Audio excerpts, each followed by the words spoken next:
Hello everyone, my name is Peace, and this is the Xursan supercluster timeline explained.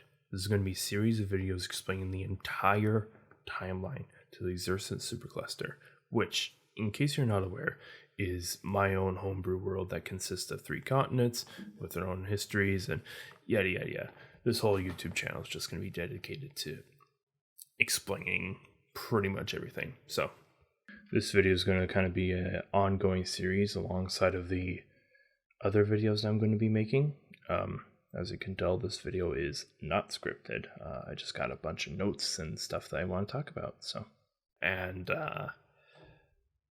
going to have a very fun time explaining this all to you. So before we begin, I would just like to say that you matter, and I really hope you enjoy the video. Let's get on to it.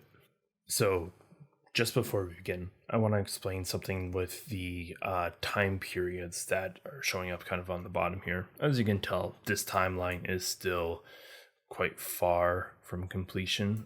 You'll probably see quite a few more bubbles popping up here, and I haven't even started on the modern age, the Empire Age.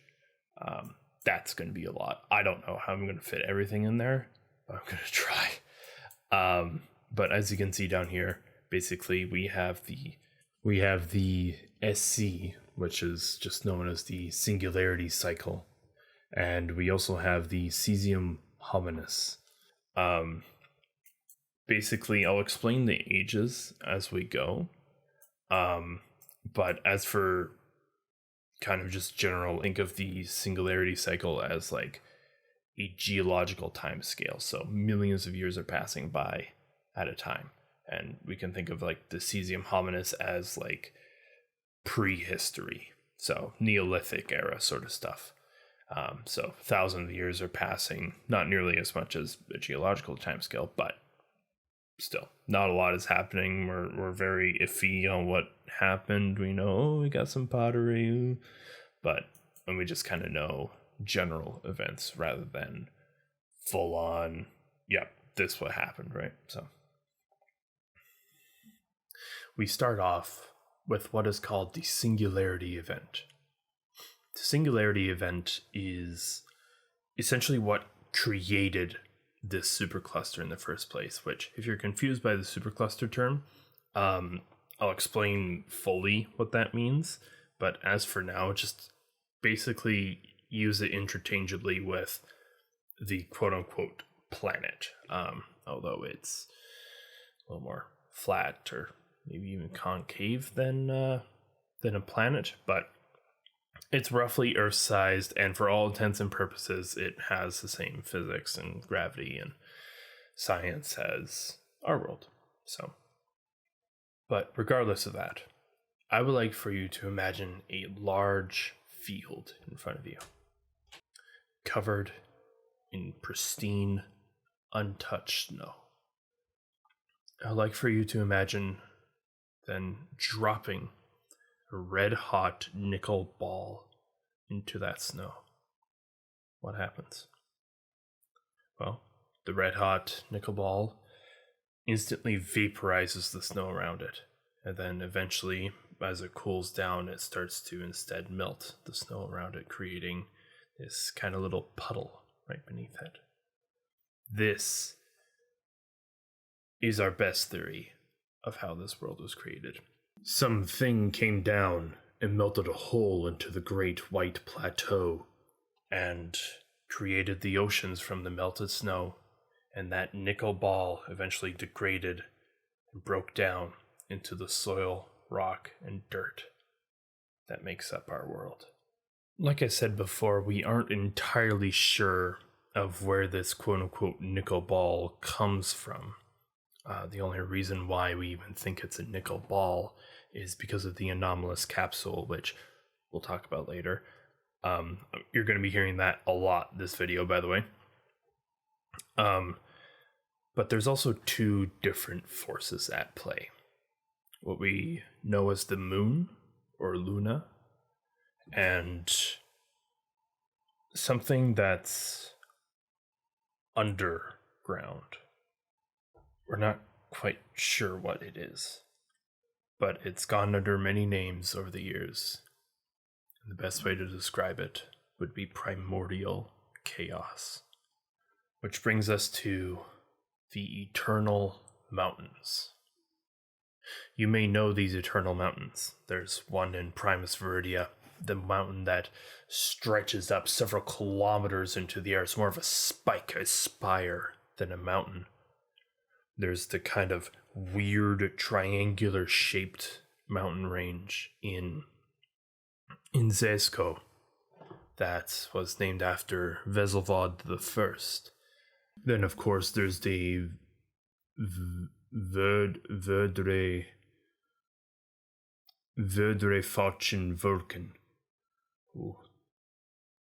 in Zalbar. Tell me how my German is, please. I'd love to hear it.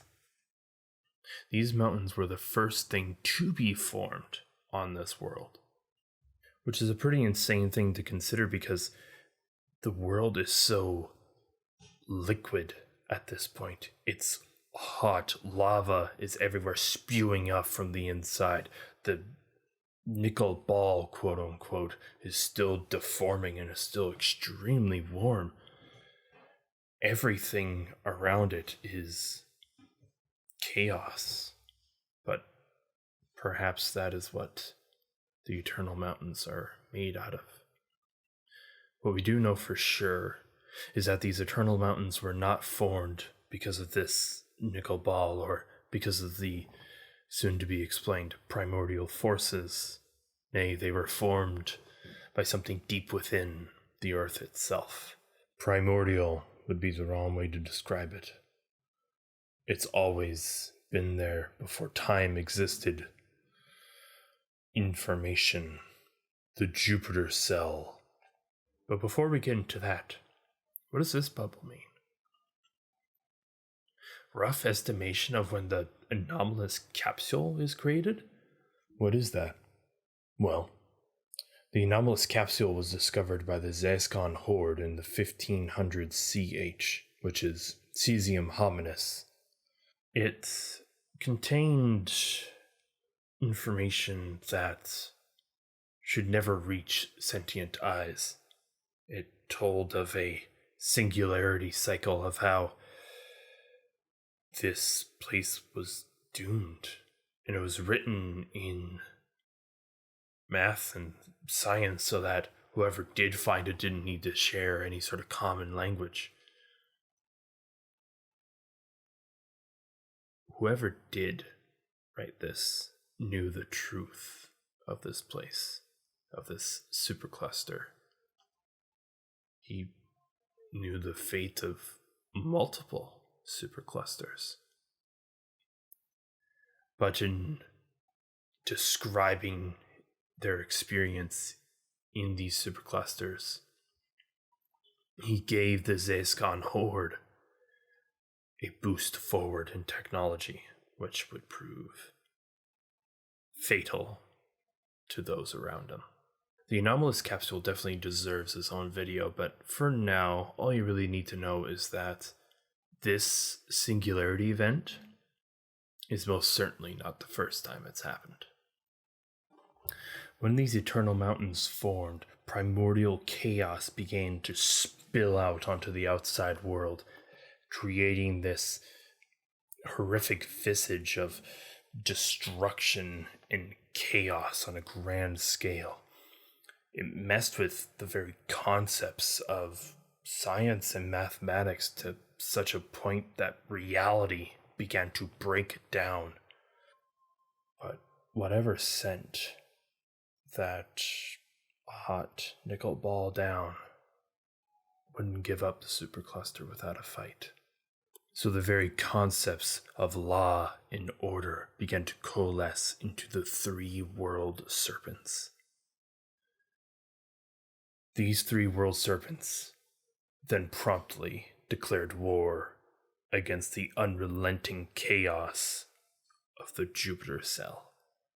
This time is also when the primordial chaos started creating these artifact tier weapons called the Vestiges of Chaos. These vestiges came in many different forms, such as the primordial bow of chaos, and the crown of absolute chaos.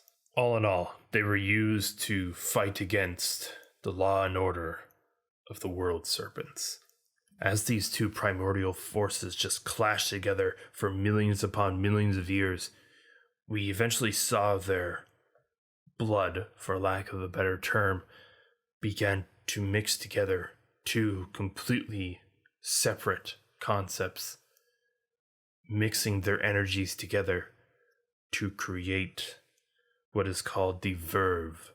This verve energy went on to create the very first life forms of this supercluster. Single-celled organisms and bacteria began to ripple out through the land, although they were most certainly hindered by the continuing war. But it was a start.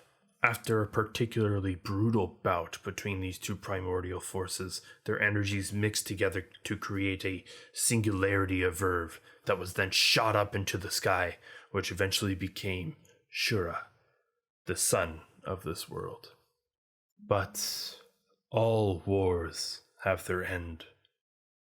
And after 14 million years, the primordial world serpents emerged victorious against the absolute chaos of the Jupiter cell. From there, the world serpents took the almost unlimited amount of supply of verve from their prolonged battle and used it to kickstart the life around them.